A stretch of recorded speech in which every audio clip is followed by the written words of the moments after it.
Hello, everyone. Thanks so much for joining us for Access City Council. I'm your host, City of Las Vegas Communications Director David Riggleman. The community has tackled some tough topics as of late, from illegal fireworks to messages of hate. But at the same time, there's a lot to be proud of and to celebrate. Here to discuss all of this and a whole lot more is our councilwoman who represents Ward 2, it's Victoria Seaman. Welcome back to the program. Happy holidays to you. Happy holidays to you. Can you believe it? It's that time of year already? Wow. Went by way too fast. It does. It does every year. It seems like it goes faster as I get older for some reason. I don't know why that is. But Councilwoman, you represent Ward 2, as I mentioned. I'm a resident of Ward 2, as you are. And we know all about Ward 2, That's but right. for the folks out there who are hoping to learn a little more, we're going to show you on the map where Ward 2 is located, if you're not exactly sure. Basically, the area west of the Rainbow Curve out there. If you live in this area or work in this area, then of course you're in the city limits of the city of Las Vegas. And if you're a resident out there, you have been represented on the city council by Victoria Seaman for almost, what, about 4 years now? Something Four like and a that. half 4.5 years. So yeah. Time flies when you're having fun, Councilwoman. That's very true. Well, you have many issues that you've helped draw community focus and attention to. And one relates to our pets and the need to adopt out pets. For our first topic, let's go back to October, Councilwoman. It was an exciting day for animal lovers in our community. You held a Ward 2 pet adoption fair. This was at Bruce Trent Park, not far from where I live. It was packed out there that day.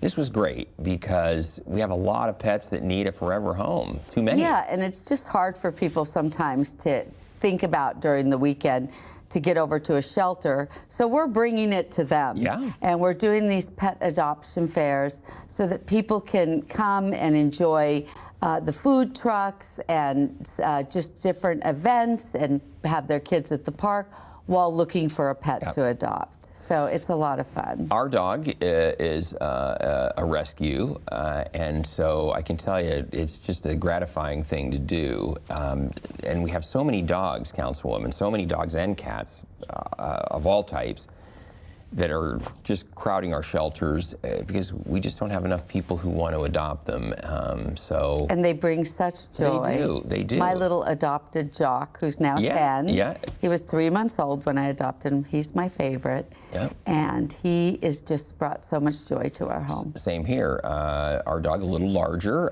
but she's going to be 10, and she's been part of our family since she was very young. And so this is a can't imagine not having her around. Right. And so I hope others maybe get to experience that. I hope so. Councilwoman, you were also telling me about large dogs. There's really a need for large dogs to be adopted. It's a real issue. There is. For some reason, they end up in the shelters longer than smaller dogs. But they are the ones that deter burglars from burglarizing your home. Yeah. It's known, and we've heard it from Metro, that they're yet to see a burglary with a very large dog. In the house, so that's there's right. a real, that's something that people should think about if they want to keep themselves safe, is not only can the dog be a loving joy for your family, but also can protect your home. And by adopting a large dog, too, you're also helping the large dog. That's right. So it's a win-win for And opening everyone. up that shelter, yes. All right. Well, Councilwoman, great event. Is that annual? Do you do that annual or a couple times a year? We do it a couple times a year, but we're going to go back to once a year in the spring when the weather's real nice. Well, it was very successful. A lot of pets adopted that day. And again, if you're looking for a pet, there are many, many out there. All the various shelters in the area really need your help because they got a lot to choose from. So. Absolutely. Councilwoman, I love this too. Let's shift our focus from pets to people. You're a big supporter of local businesses. In late October, you honored Payman's Fresh Kitchen and Lounge. Now, this place is a mainstay on West Sahara there.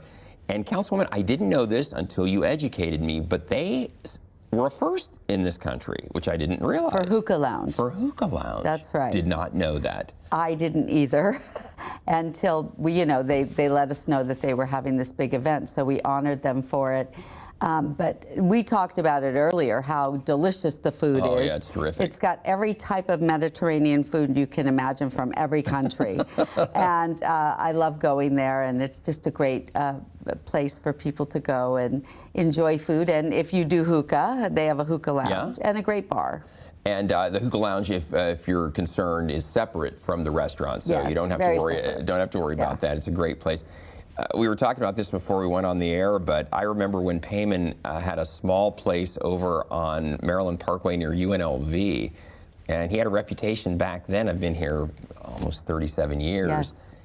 We would drive all across town just to go to his place because it was so good. Yeah, And, amazing food. So, well, I'm glad you recognized him. He's been there for 30 years at the current location. Yes. That makes sense. That'd be about right. Yes. Yeah. So, well, good for him. And of course, that's right in the heart of Ward 2 there. Yeah. So you gotta recognize Payman. And then, Councilwoman, really that kind of fits in with something you do, and we'll talk about this a little later, but your Small Business Saturday, you really bring the focus to educating people about the small businesses that are in Ward 2. Correct. Small businesses are the mainstay of our economy, That's obviously. right. And you've featured Payman in other restaurants. I've learned a lot on that little segment on your social media each week. And small businesses out there, hey, if you're in Ward 2, Yeah, let us please know. contact my office, and I would love to come out and film your business and highlight it on our social media. And like you, I have learned about different businesses right in our own backyard that we may not know about just because we're highlighting all these small businesses. And it's nice to go out and meet these people too that own these small businesses, and I love it. And we had this whole thing of shopping local this past That's weekend. right. That was the whole idea, right? Yeah. Help your local businesses. I've learned everything from restaurants to dry cleaners to consultants to bridal Shoe shops. repairs. Yeah, exactly. It runs the gamut. But a lot of this we always talk about. Sometimes these things are literally in our backyard, didn't even know it. Right. And it's like, well, that's like a stone's throw from here. But I didn't know what they did there. So, That's right. All right, well, good stuff. And Councilwoman, this is one that was near and dear to me. Illegal fireworks. Councilwoman, the community was quite vocal regarding this next topic. Your office received a flood of complaints about illegal fireworks out there. So you took action and sponsored an ordinance increasing fines and civil penalties for violators in the city of Las Vegas. City Council passed the bill in early November, and in some cases, fines have doubled? Yes, and they're mandatory is the main thing. Right. And so we heard you and our other constituents loud and clear. And I think this was a really important ordinance. It's to make sure that people are fined, because unless that fine is mandatory, people have no accountability for their actions. And fireworks can cause fires. People can Injuries. lose their limbs, and a lot of dogs end up in shelters due to Yeah, they run illegal away. fireworks. They're scared, and not to mention veterans who suffer from PTSD. That's right. It's a horrible night for them. Fire department says it's the worst night of the year for them because they just can't even keep up with all of the calls. right. It's a real danger. It is. And of course, we all want to celebrate America. We want to celebrate the birth of our country, but we don't want to burn the neighbor's house Yeah, down in not the at the process. detriment to other people. Right, exactly. And so this ordinance, I think, will now, there's accountability for it. And, you know, when asked, what do I recommend just don't break the law and keep your kids safe, your neighbors safe, and your animals safe. Yeah, and Councilwoman, we should mention too, every year there are numerous free fireworks displays that take place all Everywhere across in the Las valley. Vegas. And some of them are really impressive. A Yes. huge, with professionals, the fire department monitoring what's happening so everyone stays safe. So There's no need. why, and why spend No need. hundreds or sometimes thousands of dollars on illegal fireworks when you might have them confiscated, by the way? You'll pay a fine, and you could go to a park. And you'll upset your neighbors. And you'll upset your neighbors.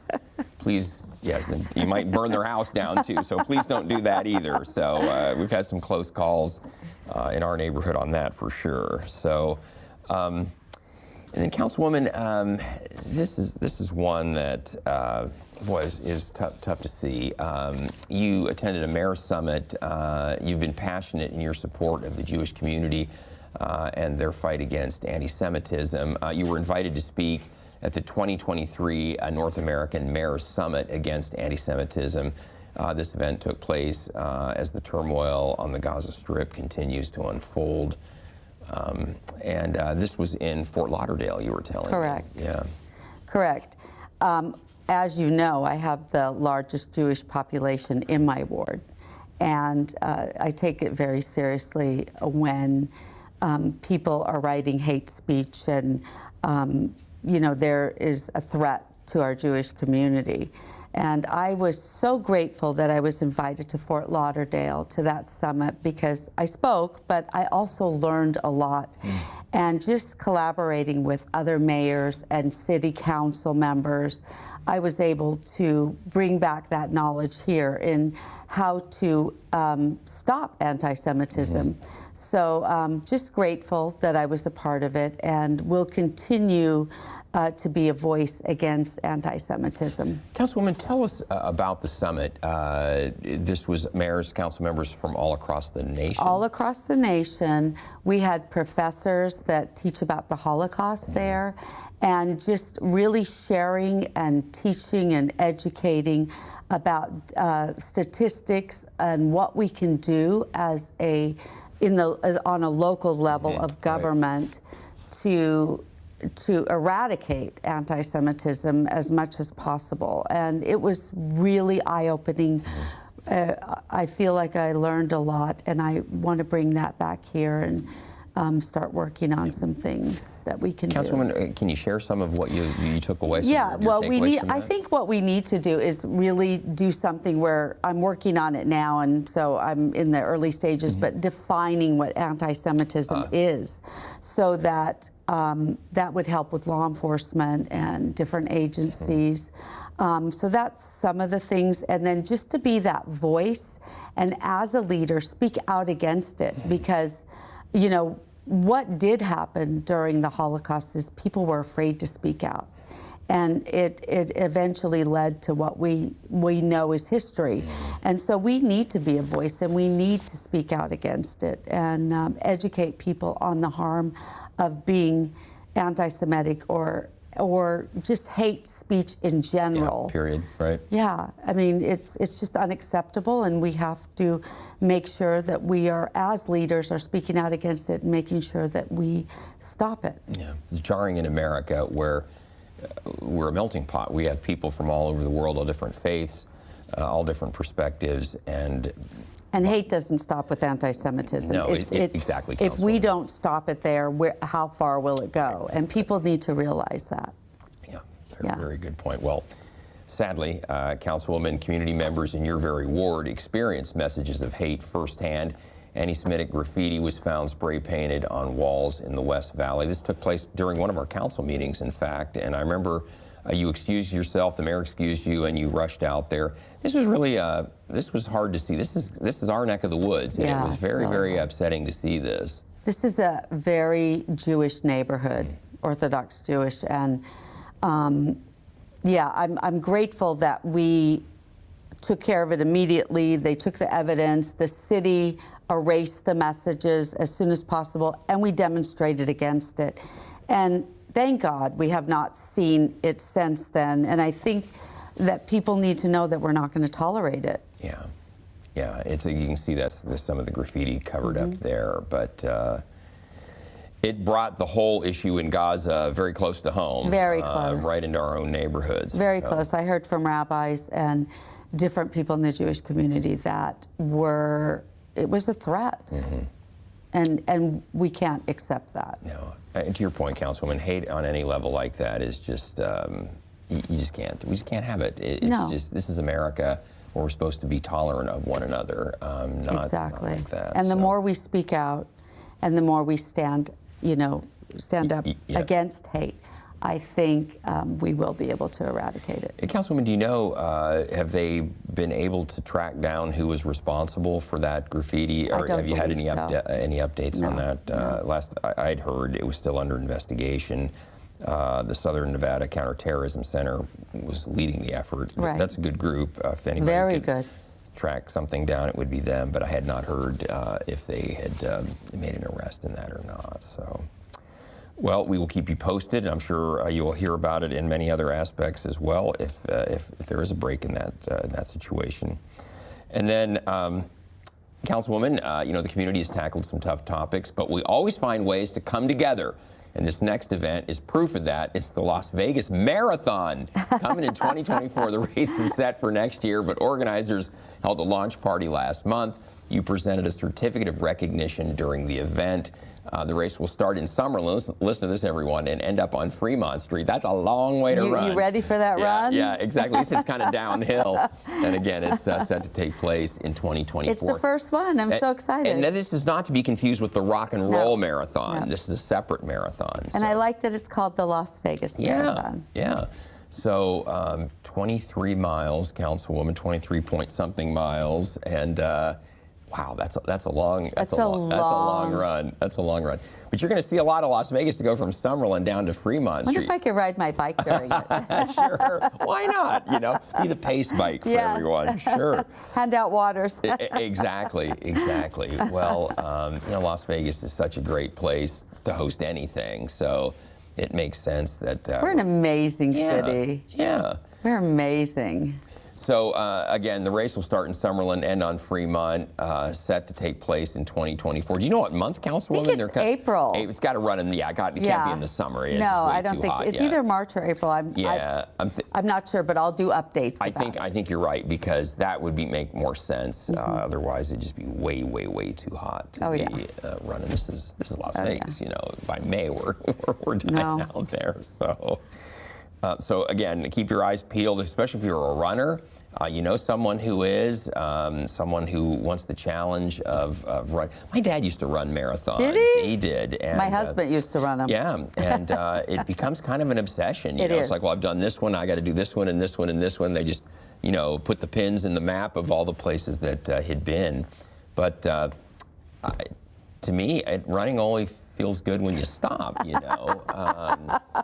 But others, it's a way of life. So God bless them.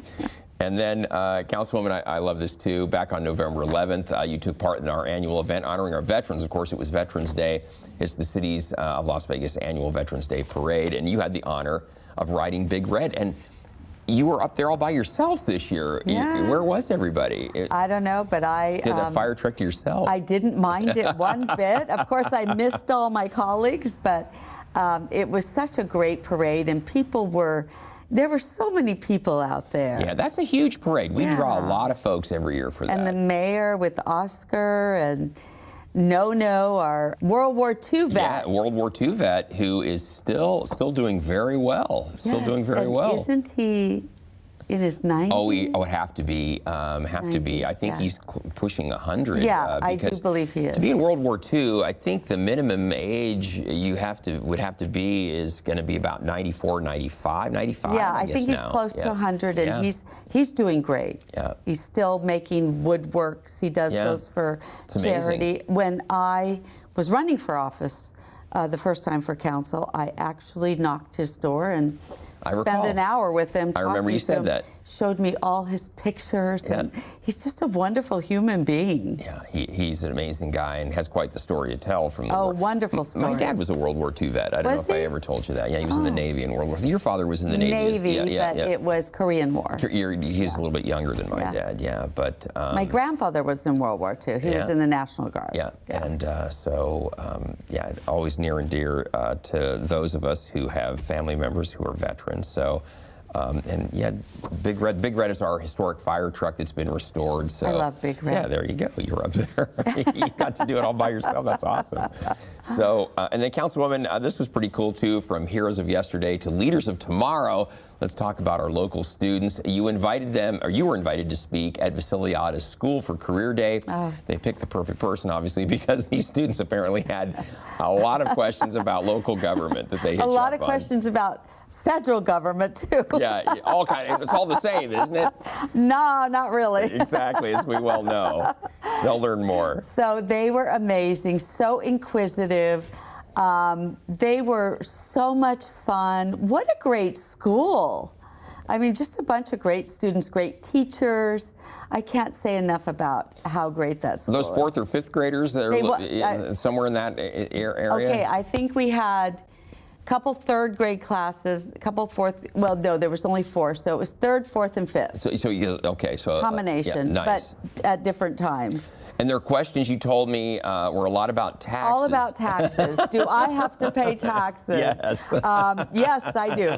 And it was really funny because I finally said, "What is this obsession with taxes?" Yes, we all have to pay them when you work. So they were so cute and so sweet and so polite, and I just really enjoyed it. I want to do career day again really soon. Right. Highlight of my being a councilwoman. Well, that's awesome. I'm glad they had such good questions and stuff. Yeah. We'll have to figure out why they're concerned so much with taxes, but probably hearing that from mom and dad or grandma and grandpa, probably you know, what yeah. it was, so yeah. that's probably the case. But it was a lot of fun. Well, Councilwoman, we still have some minutes left in the show, but we want to make sure we tell everybody you have some upcoming events out there that are really great, especially as we head into the holiday season. So let's jump on to a few of these. The first is your holiday mingle, your Christmas holiday mingle. It's going to take place December 7th. That's a Thursday from 5 to 7 at the Cobblestone Cottage, Sahara in Buffalo. Please RSVP everybody because they want to make sure there's enough food. You have to RSVP by December. And while supplies last. And while we have supplies to talk about our ornament, right? Exactly. And Councilwoman, tell everybody about this event. You've been doing this since you've been in office. How does it all work? What happens?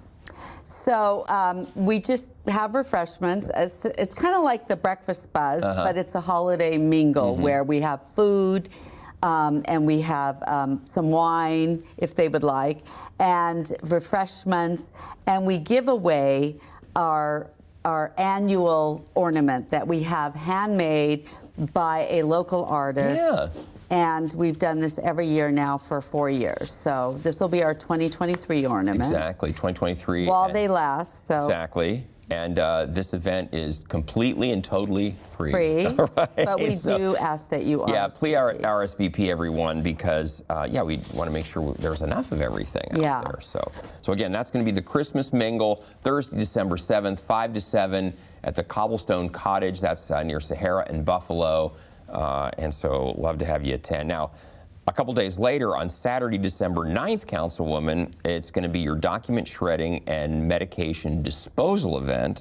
That's going to be out the Pavilion Center pool right in the parking lot there. Right after our breakfast buzz. I'm sorry, I skipped the breakfast buzz, Councilwoman. Thanks for holding me on track here. The next thing on Saturday, December 9th, from 9 to 10, is the Breakfast Buzz in Ward 2 Biz. Thank you, Councilwoman. That will be first that day at Veterans Memorial Community Center. And again, we need you to RSVP so that breakfast is included in this, everyone. So please RSVP so that there's enough food for everybody. And after we give you food, then you walk into the parking lot and you can shred your doc. Get in your car and shred your document. That's what I was getting to. Yeah, I just was so excited about that. And drop off your medication. Right. Please don't put them in the toilet or wherever they put them, because it gets into the water system. Yeah, we were talking about that. Don't want that to happen. Don't throw them in the garbage. Just make sure that you dispose them in one of our medicines. If you're bringing medicine to throw away, just put it in a plastic bag and turn it in, and it will be disposed of properly. Wonderful. And the other thing, too, is you have documents to dispose of. Yeah, talk about that, Dave. Please, everybody, 5 boxes max. We want everybody to be safe from identity theft, but 5 boxes is the max to be shredded. And please be mindful, we've had all kinds of things, binders, batteries, a cell phone one time, large paper clips left on documents. Staples are okay, but everything else just needs to be removed so it doesn't mess up the equipment. We had a fire one time because somebody put batteries in there and the machine. Be mindful because it is a free event. Right. And if you want us to continue this, we really have to have you make sure that we don't ruin the machines. Right. This is key. Expensive. This is very important. So again, folks, that's going to be Saturday, December 9th from 10 to noon following the Breakfast Buzz in Ward 2 Biz. This is the Pavilion Center pool, which is right next to the Veterans Memorial Leisure Service Center. Palo Verde High School is right out there as well. That's near Charleston in the 215 if you're coming from elsewhere in the ward. But again, I'd love to have you come out 10 to noon that day and just please be mindful of what you throw into that Yes. box. So, and then, Councilwoman, you have done a great job with this, highlighting the issue of human trafficking here in Southern Nevada and in Las Vegas. Tell everybody again, we rank first or second in human trafficking, and that's not a list we want to be number one or number two on. And so for the last, well, it's been about almost a year now that we started the anti-human trafficking events to educate parents, grandparents, because children are as young as 9 have been trafficked in both Las boys Vegas. and girls. Boys and girls. Yeah. And so what it really does is we bring Metro to do a PowerPoint to educate, but we also show film on how kids are groomed. And we just invite everybody to come out. We'll have refreshments, and we're doing our next one in January. Yeah, Councilwoman. With Councilwoman Bruni. Yeah. Again, that's going to be Wednesday, January 10th, 5:30. This is out at Centennial Hills YMCA. That's at 6601 North Buffalo. It's in Ward 6. But again, as Councilwoman mentioned, this is a joint event with Councilwoman Nancy Bruni in her ward, but you had one in your ward at Veterans One Memorial. in my ward. Then we did Henderson with Councilwoman Carrie Cox, because it isn't specifically a ward, it's all of Southern Nevada. Right. And it's important that we educate people all over the valley. So that's the reason for this, and I'm going to continue doing it in all the wards and anywhere where I can, get a partner. Good for you.